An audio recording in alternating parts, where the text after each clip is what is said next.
The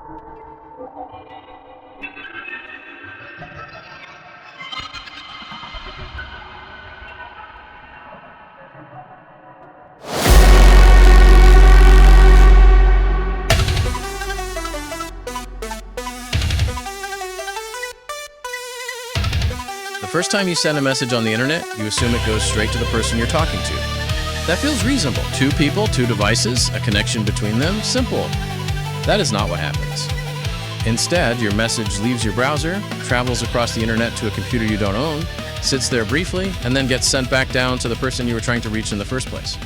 Even if they're sitting 10 feet away, even if you're on the same Wi-Fi network, even if nothing about that detour makes sense. It's not physics, it's habit. Somewhere along the way, we collectively decided the web needed supervision. Every interaction needed a middleman. Chat messages, cursor movements, game state, document edits, all of it funneled through servers, logged, processed, and billed. It worked well enough, so nobody pushed back. Servers made things tidy. They gave us clean diagrams, clear ownership, one place to debug, one place to blame. And once cloud platforms made servers cheap to rent and easy to forget about, the pattern hardened. We stopped asking why we were doing it at all. But convenience has side effects. Latency stopped being something we noticed and started being something we accepted. Costs crept in quietly, then all at once.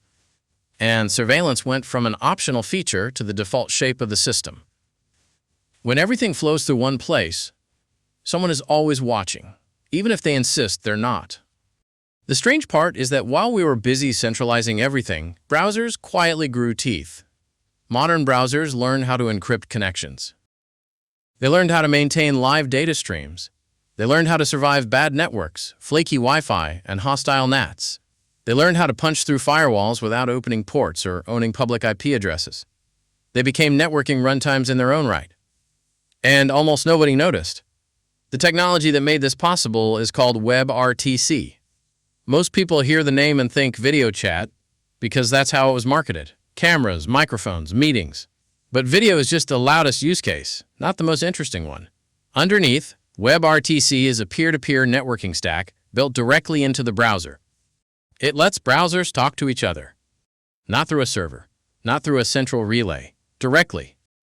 When two browsers connect this way, a few things change immediately. Messages stop taking scenic routes. Latency drops because there's no detour. Bandwidth costs evaporate because you're no longer paying to move your own data around twice. And failure stops being catastrophic.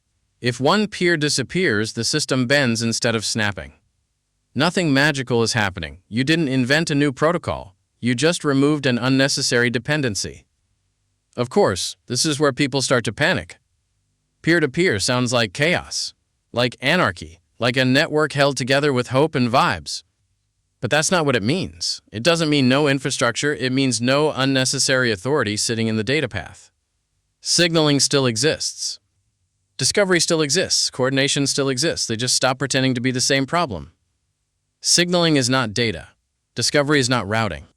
And treating them as interchangeable is how we accidentally centralized the web in the first place.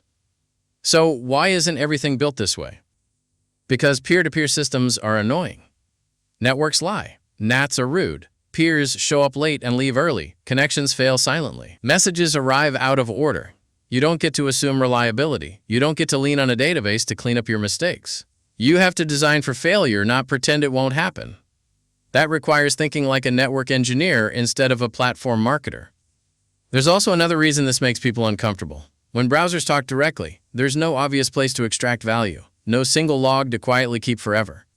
No centralized machine to subpoena and call it compliance. Removing the middle doesn't just change the architecture. It changes who has power. Meanwhile, the browser has quietly become the most widely deployed peer-to-peer runtime in history. It runs on billions of devices. It updates itself.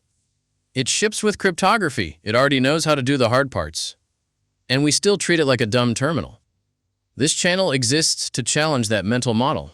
Not with toy demos that fall apart when someone closes a tab, but with real systems. Partial meshes instead of full meshes. Gossip instead of broadcast. Routing without registries. Failure treated as a first-class design constraint. The web didn't need this many servers. It just got used to them. And once you see that, it's hard to unsee.